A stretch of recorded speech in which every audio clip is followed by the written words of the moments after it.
এই যে সোনালী একটি যুগ, আল্লাহ রাসূল সাল্লাল্লাহু আলাইহি ওয়াসাল্লাম বললেন আমার যুগের সেরা যুগ। মুফাসসিরিন কেরাম বলে তার একটা মাত্র কারণ, যুদ্ধ করে অধিকার ছিনিয়ে নিয়ে আল্লাহ সন্তুষ্টি হাসিল যারাই করবে কিয়ামত পর্যন্ত যদি হায়াত পায় তারপর আল্লাহ রহমত বর্ষিত করবে। সুবহানাল্লাহ।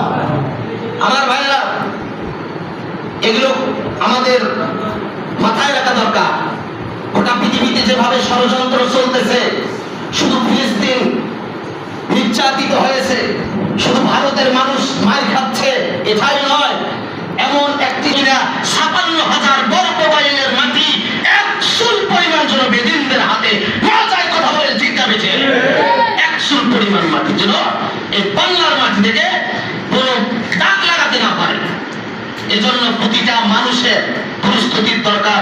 বলেন তো দিকে আওয়াজ করে আছে না নাই? আছে। আমার ভাইরা,